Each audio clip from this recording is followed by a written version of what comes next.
Welcome to this session.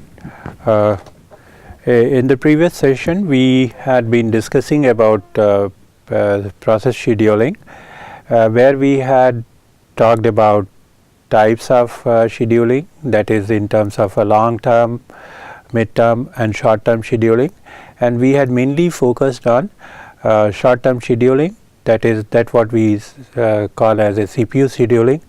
And while discussing about a short-term scheduling, we had talked about FCFS scheduling, that is first come first serve scheduling, and we had seen issues and problems related with the FCFS, and to overcome and we had found that a FCFS leads to non-optimal wait time, where waiting time is dependent on the order of arrival. To overcome such a problem, another scheduling algorithm was proposed, that was known as a shortest job scheduling algorithm, and shortest job scheduling algorithm involved predicting the CPU burst, which we find which is not known a priori, meaning to say that for us for the operating system it will be required that it should use some kind of algorithm to predict the next CPU burst, so it can utilize it. We'd seen a specific algorithm which can predict the CPU burst, and we had seen a variant of shortest job first scheduling algorithm, that is a preemptive and non-preemptive. We had also talked about priority scheduling, and while talking about priority scheduling, we have seen that priority scheduling can lead to a problem of starvation, and then we had talked about a round robin scheduling, where we said that it is this scheduling is would provide a better response time. It is more suited for a interactive system, but for a round robin scheduling, we noticed that the turnaround time for the processes could become high as compared to the other scheduling algorithm. So we would, in this session, we would try to look at a few more scheduling algorithms. So one of the scheduling algorithm which we can look at is what is known as a highest response ratio next. And as we said that this particular scheduling algorithm mainly focuses on improving the turnaround time, or it takes turnaround time as a measure to perform the scheduling. So this particular algorithm uses the normalized turnaround time, which is defined as a ratio of a turnaround time divided by actual service time. And what is done here is that we choose the next process with greatest value of a response ratio, where the response ratio is defined as a time is spent waiting, that is time is spent in the ready queue plus expected service time, and divided by the expected service time. So this is the parameter which is used for scheduling, and we find that this method accounts for we can very clearly say that see that this particular method accounts for the age of the process. As the process would keep getting aged, the response ratio value would keep getting it will keep increasing, and therefore the processes which have spent more time in the system would get scheduled and get completed. Let us look at a few more scheduling algorithms. There is a one approach where processes can be categorized in various categories. The processes, for an example, we could have a process which are sort of maybe system process, or we can say processes which are interactive processes, and the processes which are batch processes. So processes can be characterized the way they are being used or the way they are performing. So based on the characterization, scheduling can be carried out. For an example, if we say that we have a set of processes which are divided into a two category, for an example, say a foreground processes, that is all the processes which are interactive processes are put into a foreground, and then we have a set of processes which are non-interactive, and we can put them in a background. So we can broadly categorize processes in two category, foreground and background. So what we can do is that for each of the category, each process category, we could define a queue. So for an example, for a foreground process we could have a queue, and for a background process we can have a queue. And once we have such a system where we have a multiple queues, multiple ready queues based on the process category, then to handle the scheduling, what one would require is that one would require to define a scheduling algorithm for each of the queue. One can use same scheduling algorithm for all the queue, or one can use a different scheduling algorithm for each queue.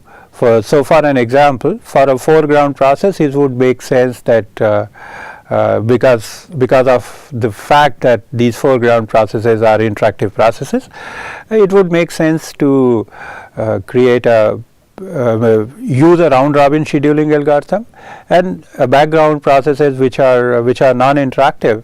So FCFS would make more sense.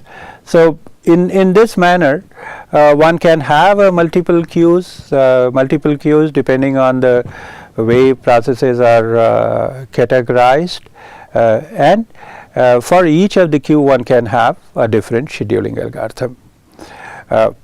So in such a case, what happens that the issue would be here that we would need to define a scheduling strategy for each queue, and then the question would arise that what is the order in which these queues are going to be executing? Is there how do you select a specific queue for processing the processes residing in that particular queue?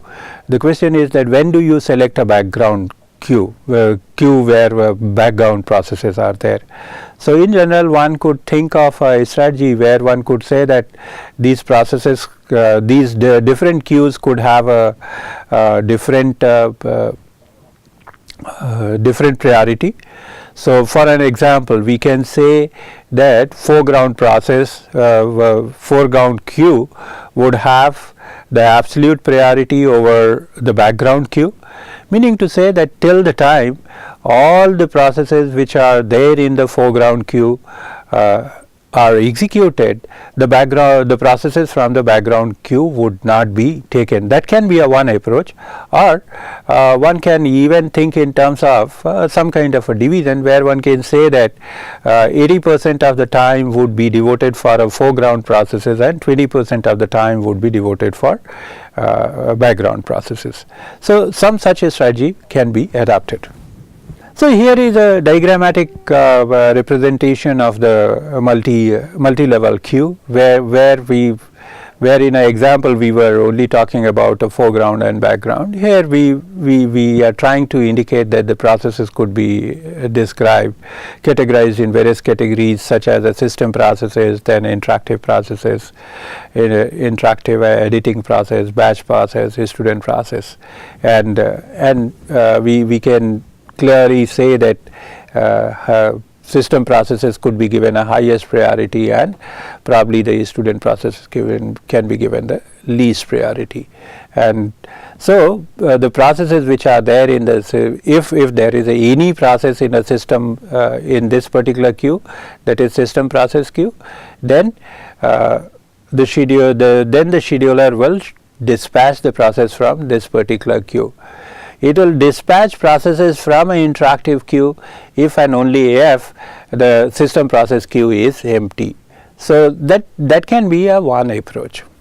But in this case, we can very clearly see that if such an approach is adopted, it may happen that the queues which are there at the top, they keep getting set of processes continuously, they keep getting processes into them, and as a consequence the processes which are residing in, say, student process queue or a batch process queue, they may not get any opportunity, therefore leading to starvation for the processes which are residing in these queues.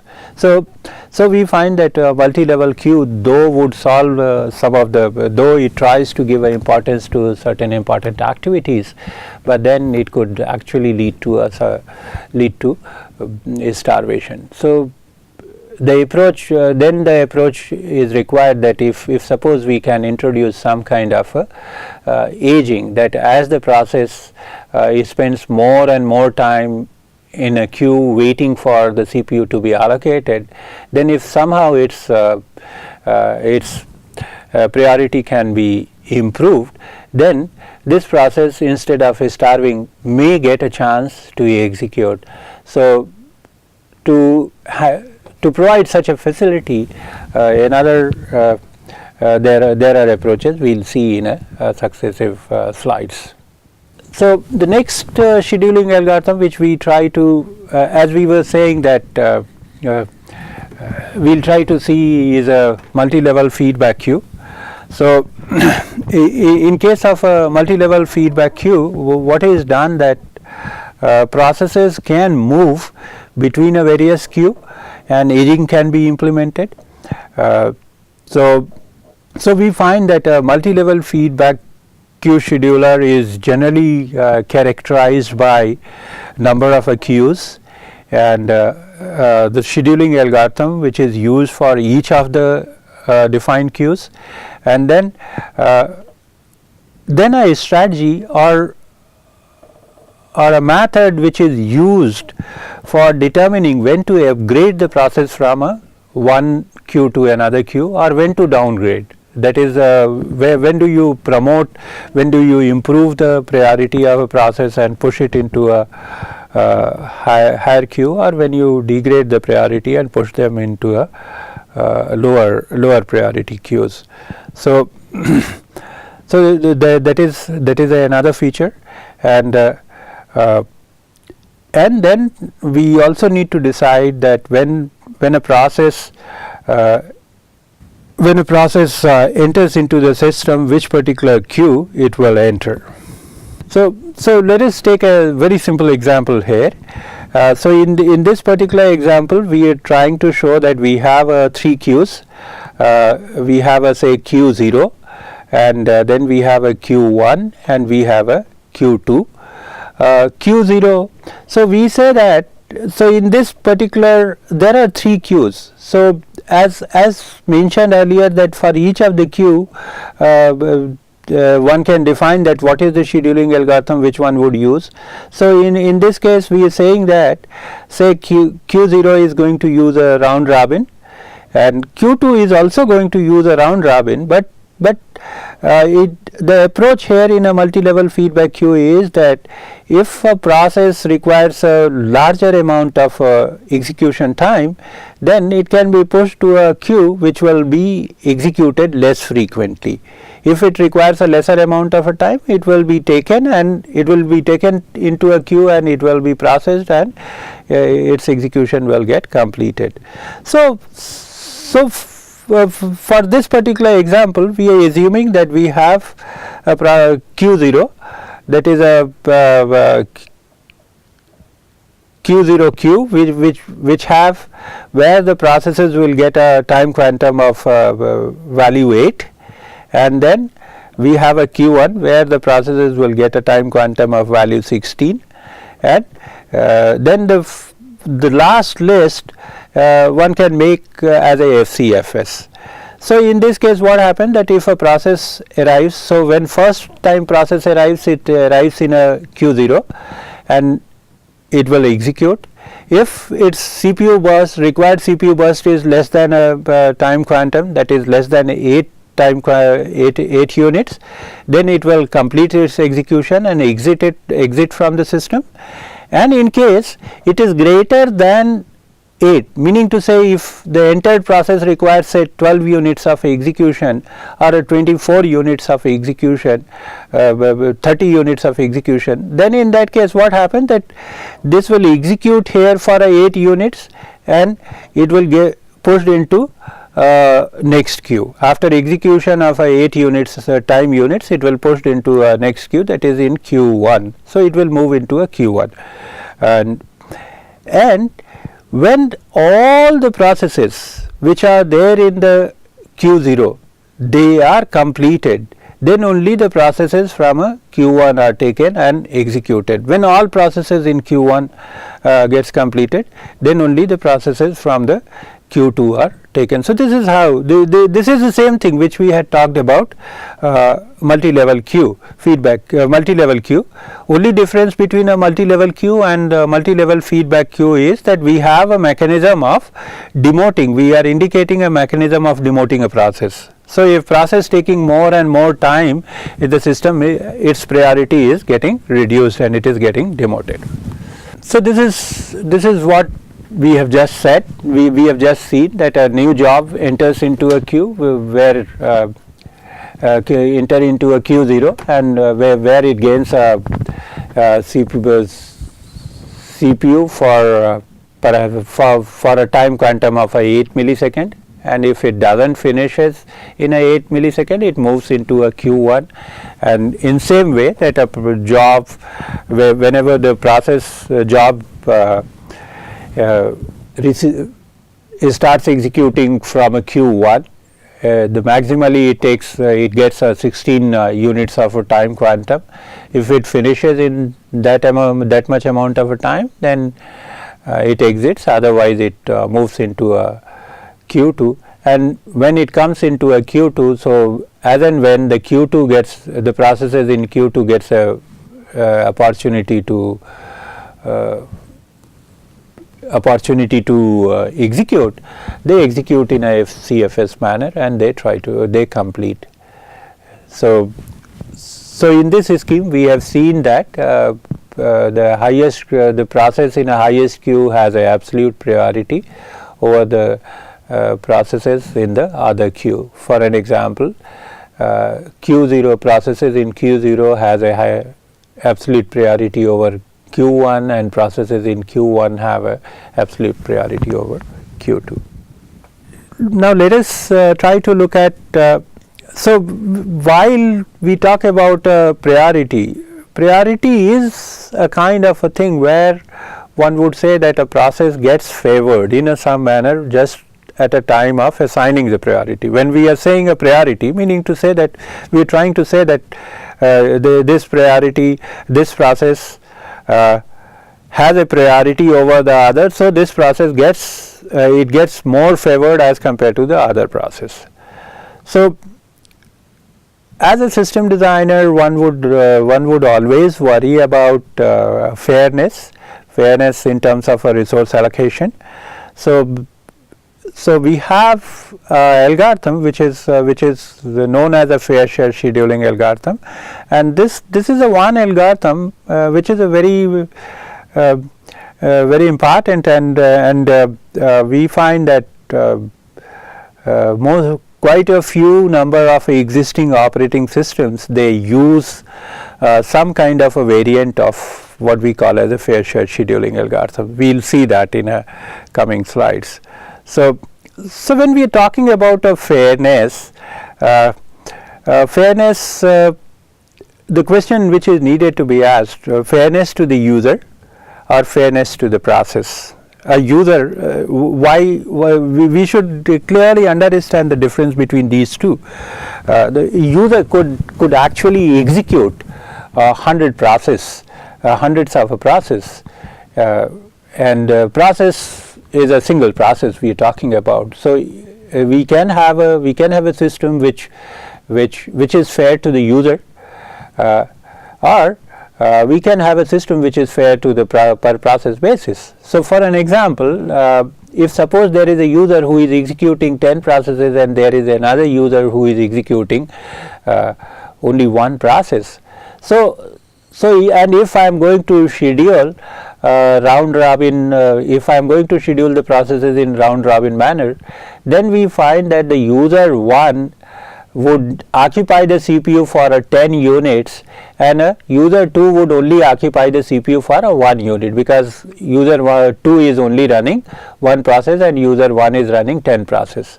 So, as a consequence, we can say that the system is fair in terms of a number of processes. Each process is getting an equal amount of time, whereas if you start looking from the user perspective, you find that the user 1 gets 10 times more than what user 2 gets. So, to overcome such a issue, it was thought that can something be done, and so and for a very good reason that it was some strategy was needed. One reason, that is, we find that user applications usually run as a collection of process. It's not that user runs only user application run as a single process. It is always more often than not it is going to be a set of process, and user is in terms more concerned about the performance of an application rather than the performance of a specific process. So we require some kind of a scheduling which is which will take decision based on a group of processes or a set of processes rather than taking decision based on the single process. So the solution, as a part of a solution, it was thought that why not we try to put processes as a part of a group. So divide the set of processes into put set of processes into a different group, and then each group of processes could be assigned some amount of resources. So some amount of resources, and based on the assignment, the processes can be executed within the group. The one would understand this aspect with an example which I am going to specify right now. Let us assume that as a part of say as a part in a let's say that in your organization you have various departments. So let's say that you have a research department, and then you have a marketing department, and let's say that organization decides to buy a machine, and marketing department pays for 10% of the cost of a machine, and research department pays 90% of the cost of the machine. So when the machine is bought, it would make sense that the 90%, irrespective of number of users in the marketing department and number of users in the R&D department, the 90% of the machine resources should be made available to the R&D, because R&D department paid for 90% of the cost, and only 10% of the machine should be given. 10% of the machine should be given to the marketing.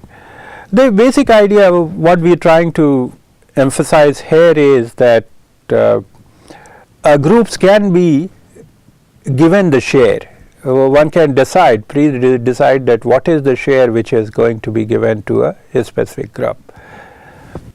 So the algorithm, we will try to see a few formulas and algorithm, and we'll try to see that how this fair share algorithm works. So before we do that, before we actually look at a formula, let us look at some of the terms which we will be using. So we have a Pj of I.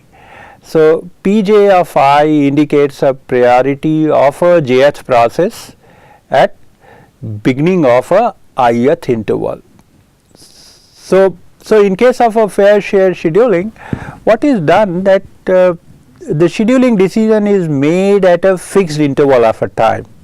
So we can say that the interval starts from a 0 and goes up to a n. So at each interval such a scheduling decision is taken, and the entire interval is divided into some number of clock ticks. So if suppose I say that scheduling decision is taken at a 1 second interval, and then we can say that 1 second is divided into 60 clock ticks.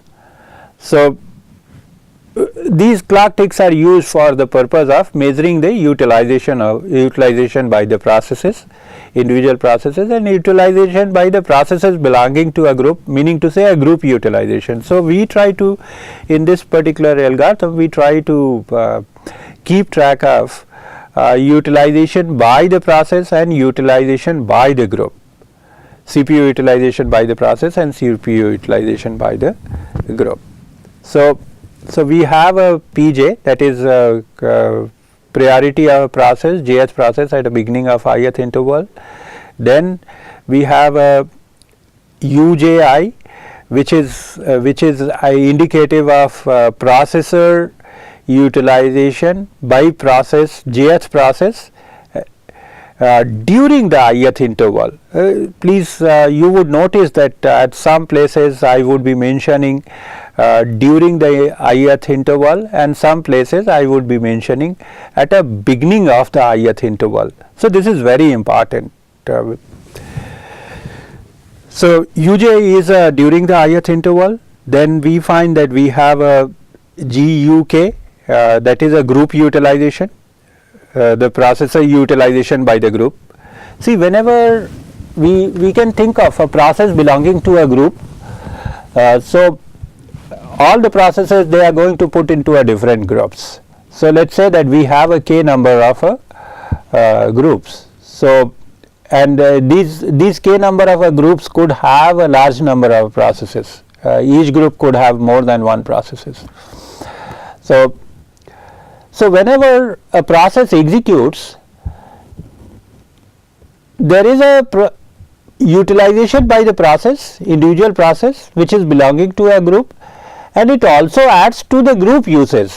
So group usage also increases and the process usage also increases. So we account for both, and since we are saying that the assignment should be based on the group, therefore we need to account for a group usage as well. It is not enough that we only take care of utilization by the process. So then we find that we have two more terms. We have a group utilization by kth group during the ith interval, and similarly we have group utilization at a beginning of ith interval. The formula which we will be using, it uses some kind of a weight. So we say that the weight, the value is getting denoted by W. WK, that essentially means that weight associated with the kth group is represented by WK, and the value of WK should be greater than equal to 0 or less than equal to 1, and summation of WK over a k varying from for all the group is going to be 1. And in the beginning, so if I say that in the beginning, if the k value,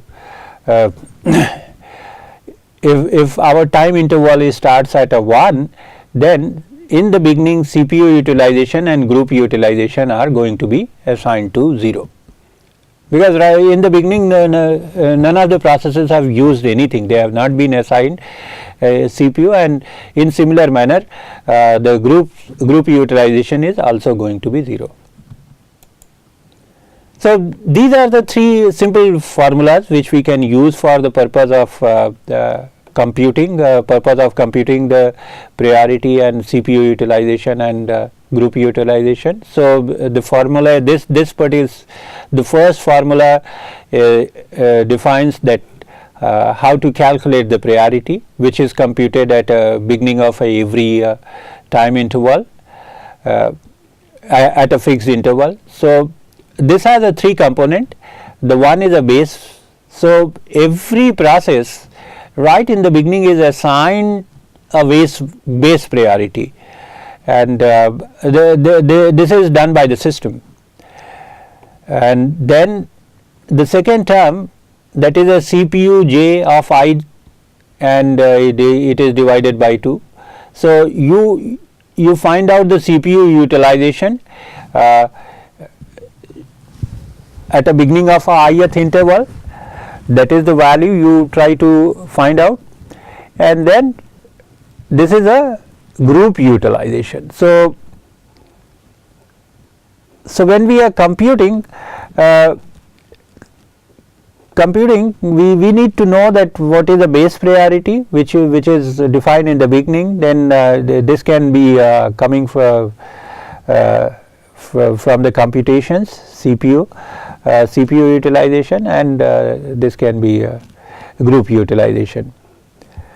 So, and CPU utilization, we find that we have a CPU utilization consisting of a 2 terms. So the first term is it is the process utilization at the beginning of I minus 1th interval, and then this is the process utilization during the I minus 1th interval. So we take care of till the time at the beginning of the interval. What was the utilization? Let us assume that I am trying to compute CPU utilization at the beginning of ith interval. So for that, what I am considering here is that I am looking at a process utilization at the beginning of ith minus 1th interval. I am taking that value, and then I am looking at during I minus 1th interval, during the interval, what is the utilization. So beginning and during the interval, the utilization is being computed. In same way, group utilization is also computed. That is, this expression computes during the interval, and this expression computes at a beginning of an interval, and this one computes during the interval. So if we try to, so let us we will try to see this how the fair share scheduling algorithm works with the help of a simple example. So in this case, let us note that we have 3 processes. So process A, process B, and process C, and what we are saying here is process A belongs to group 1, and process B and process C, they belong to another group. And what we are saying is that a group 1 and a group 2. So for example, for the time being, let us assume that process A is in a group number 1, and process B and C are in a group number 2. So what we are trying to say is that group 1 and group 2 both are assigned a weightage of 0.5. So WK value for process A for a group 1 and W value for a group 1 and group 2 is, for both of them, is 0.5.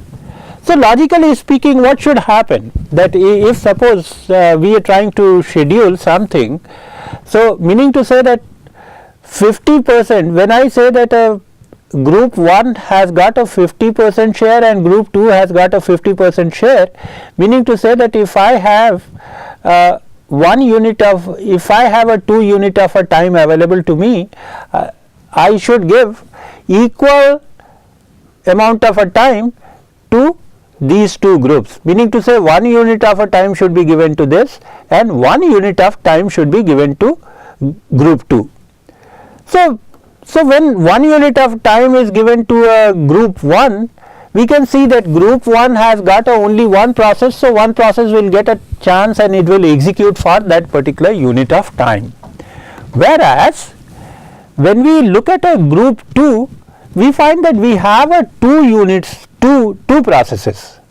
So at any given point of a time, what would happen, that one of the process would execute, other would not execute.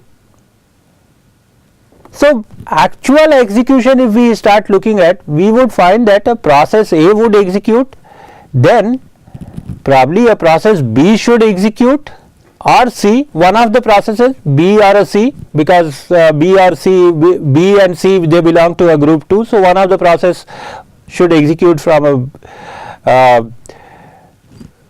this group. So let us assume that process B executes, so B would execute. After B has executed, so we can see that group 2 has got a 1 unit of execution time. Now it is turned for a group 1. So once again it can return back and process A can execute. And now once the process A executes, then after executing that, once again when system returns, then probably the process C can execute. So we find that a process A would get twice the amount of execution time as compared to process B or C. So one can see that if the number of processes they keep increasing inside the group, the processes in the other group, they are not going to suffer. Let us also try to understand that what is given here, some of the values which are written there. So in this case, what we have assumed here is that all the processes in the beginning, they have a base priority of 60. So if I am going to calculate the priority in the beginning of, let us say that at time t equals to 0, I wanted to calculate the priority. So at time t equals to 0, none of the processes have executed. So meaning to say that, and so we have a priority listed here. For each process we are writing the process utilization and group utilization. So for a process A, priority, process utilization, group utilization, and here on this side we are writing the time interval, the execution time interval. Similarly for a process B, we have a priority, process utilization, group utilization. Process C, process utilization and group utilization. So in the beginning, since the base priority for all the processes, process A, B, C is 60. So all processes, if I compute in the beginning at t equals to 0, try to compute the value of priority using the expression, using these expressions. So priority, we know that it is computed using a base for a JH process, then CPU utilization and group utilization. So for a process A, if I am computing at a 0, so base priority is 60, so this value will be 60, and before this we know that there is a no process utilization and there is a no group utilization. So value of a CPU J at I, that is 0, is 0, and value group utilization for a group 1 at I0 is also 0. So these two terms are going to be 0. So the priority for a process A will become 60. In similar way, one can say that priority for process B and process C also will turn out to be 60. So that is how we find that it is written 60, 60, 60. So since in the beginning every process has a same priority, so the algorithm breaks the priority by choosing randomly one of the process. So in this case, what we have assumed that system starts with the process A and executes, and let us assume that this particular process executes for a complete interval of time. So that is for a 60 units of a time. So I had mentioned that 1 unit of a time can be divided into a 60 clock ticks. Please note one thing, that these 60 clock ticks are not a fixed value.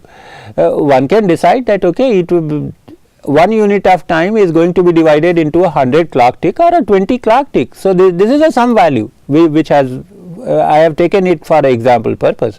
So, 1 unit of time is divided into a 60 clock ticks. So, when I look at a end of the interval, beginning of a time interval 1, I find that the process A has used a 60 units of a time, and the process A belongs to a group 1. So, group 1 has also used a 60 units of a time. So, let us now compute the priority for a process A. So, for a process A, we are trying to compute the value CPU utilization. We will try to first compute. So, we are computing the CPU utilization at a interval 1. That would mean that we should look at a CPU utilization at I minus 1, that is 0, and uj is in the beginning of 0th interval. So, one can see in the beginning of a 0th interval the utilization by the process was 0. So, this term would be 0, and this is CPUj I minus 1, that is a during the 0th interval. So, during the 0th interval, if we try to look at during the 0th interval, this is a 0th interval. During the 0th interval, the utilization is 60. So, we would get here 60 by 2. So, this value 60 by 2 will be 30. So, CPU J will turn out to be 30, and here also we will find that GPU also in a same manner will turn out to be 30. So, now if we try to calculate the base, so we find that base is 60, we have a CPU J, that is a 30 divided by 2, 15, and GCPU K divided again 30 divided by 4 into WK, where WK is 0.5. So, 4 into WK is 2. So, once again you find that this value will become 15. So, 15 plus 15 is 30, and base is 60. So, the new priority becomes 60 plus 30, that is 90. So, we can see that we get 90 here. In same manner, we can compute for all the processes. So, we would find that in the beginning of a T interval T1, we find that priority for a process A is 90, priority for a process B is 60, and priority for a process C is 60. So, one can very clearly see that the process A cannot be executed because its priority value is 90.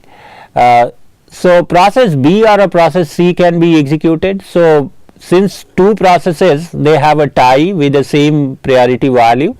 So, what happened that we break the priority randomly. So, process B is executed. Now, when process B executed, it uses the CPU for a 60 units of a time. So, group utilization is 60. Please also note that though the process C has not executed, but its group utilization is increased to 60. Why that has been done?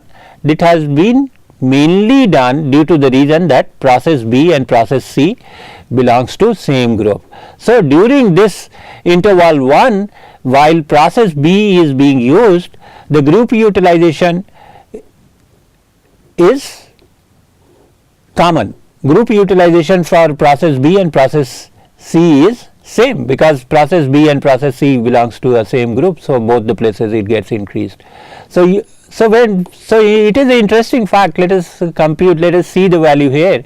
So, when we do the computation again at a T2, so we find that here we get a value of a 74, here we get a value of 90, here we get a value of a 75.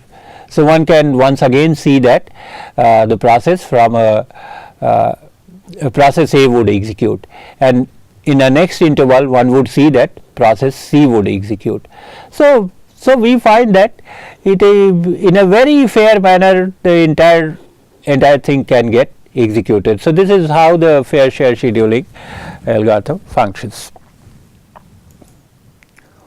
Let us devote a bit of a time discussing that what the various scheduling algorithm Unix systems they use. So traditional Unix uses a multi-level queue, and each queue uses some round robin, and within the queue we have some kind of priorities, and as priorities are recomputed once per unit of time, and the base priorities are assigned to divide the various processes into a various bands. For an example, we can have a system process, and the base priority of a system process can be such, and we can have a user process, and it would not happen that the user processes, when the priority computation is carried out, the value of a user process should not the priority of the user processes should not become more than the priority of the system process. If that happens, then user process will get a priority over a system process, and system would not be able to perform. That's the reason some kind of bands are created, and there is an adjustment factor which is known as a nice value, which is used. So if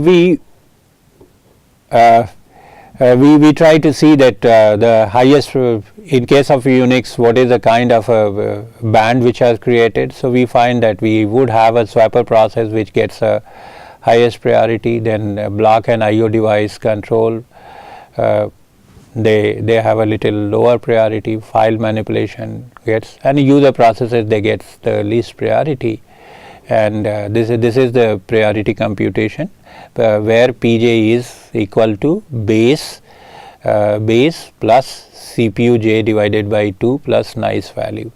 The Unix processes they do not try to take the group as a concept of a group that these processes are not utilizing. They achieve it by putting them in a various category. The group is the notion of a group is achieved by putting various set of processes in various categories, and then defining the band for each category. So that notion is achieved. So this is the way it can be utilized, and we can very clearly see from the formula that as the process keeps getting used, and when its utilization value, when the process needs to wait for a very long period of time, so we can see that the values uj and cpuj values will be they'll keep becoming very small. Therefore the value of a priority will keep getting reduced. So eventually the process would age and it will get an opportunity to get executed.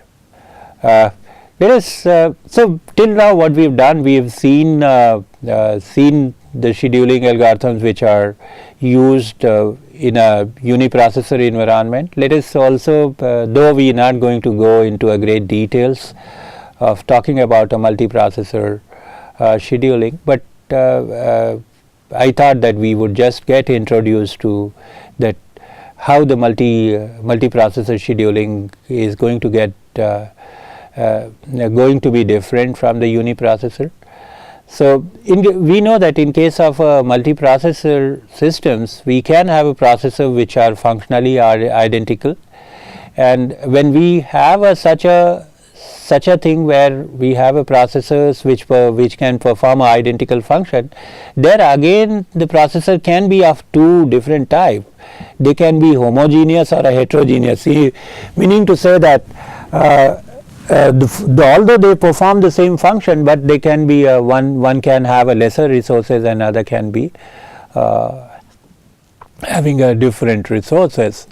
So that is one thing we would need to worry about, and then another issue which will be encountered many a times what happens that when in a multiprocessor systems, what happens that each of the processors, they have their own private bus, and if the I/O device is attached to the private bus of processor, then again it becomes a problem that a process which is executing on some other processor, if it tries to access the I/O device which is attached to another processor's private I/O bus, then that is a issue that needs to be handled. And since there are multiple processors, so the question immediately arises that how to keep all the processor equally busy. The one is that one issue would be that keep all the processor busy all the time, and then one would also need to keep them equally busy, meaning to say some kind of a load balancing will require to be carried out. So when we talk about multiprocessing system, so we have seen earlier also while talking about systems that multiprocessing system can be categorized as a asymmetric multiprocessing system and symmetric multiprocessing system. So in case of a asymmetric multiprocessing system, we know that there would be some kind of a master-slave relationship exist. So there would be one processor which will actually be responsible for deciding that which processor would execute what. So there would be a processor which will do all scheduling decision, and other processors are going to be carrying out the work assigned by the master processor. So such a scenario in asymmetric multiprocessing, we can see that the implementation can actually be very simple, because there is only one processor needs to keep track of all the data structures and it needs the whole operation can become very simple. Whereas when we start talking about a symmetric multiprocessing, so we find that each processor is equally capable, meaning to say that each processor can schedule is capable of scheduling the jobs or scheduling the processes. So immediately the question would arise that whether we maintain a single queue system wide, inside a system we maintain a single queue, or we maintain a multiple queue depending on a number of processes. So we could probably maintain a single queue, or we can maintain as many number of a queue as number of processors. So that is the one thing. And usually see what happens that we have seen that the processes while executing can get preempted, and once they are preempted, and after preemption, if we need to move the processes from one processor to the another processor, so this gives rise to a concept of what we call as a processor affinity. And usually it is desired that a particular process, if it has been allocated to one processor, it is better that it remains on the same processor, because if usually what happens that when the processor is executing, the code and the data, the process code and data would have been brought into the cache memory of the processor, and when we try to migrate this process from one processor to the another, then this cache, the data which has been brought into a cache memory of a previous processor has to be invalidated, and the data in a new processor cache has to be brought in, which is going to be a time consuming. So the idea is that, so that's the reason that it is said that there is some kind of a processor affinity, and the approach is that one would try not to migrate processes from a given processor to the another processes. So then there are two approaches where there is something known as a soft affinity, or there is something known as a hard affinity. There are operating systems which specify that the processes which cannot be moved from a given processor, and then we should also look at the another important issue in this case would be in case of a symmetry. We would not face the load balancing issue in case of a asymmetric, because the entire there is a master processor which is scheduling the jobs, whereas in case of a symmetric, the load balancing is definitely an issue and one would need to worry about it. There is a possibility some processor would be executing most of the time and another processor could be sitting idle. So in case of SMPs, that is a symmetric multiprocessing systems, load balancing, we can see that load balancing is necessary only when each processor has an independent private queue. If there is a common queue, then in that case the scheduler, the system scheduler can schedule in a round robin manner to each of the processors. So that can be achieved very easily. When we have every processor having a private ready queue, then in that case it is possible that some processor could get heavily loaded and some processor could become lightly loaded. So in such a case, approach, what we call as a push-pull migration approach, can be adopted. That is, it can be done by executing processor itself can find out that if its load increases beyond a threshold, then it can communicate to the another. It can push the some of the jobs from its current queue to the another queue, or there is a processor which is idle, having or is lightly loaded, can pull one of the jobs from another this thing. So it can be achieved. It can be done actually. Such kind of practices are present there in present day systems. But we can very clearly see that if we are going to carry out load balancing, then the processor affinity and load balancing, they are sort of counteracting. In order to load balance, we shall be able to migrate processes from one processor to another, whereas if we migrate, then we are not going to maintain the processor, we will not be able to maintain the processor affinity. So these are the some of the basic issues when we talk about the multiprocessor scheduling. Thank you.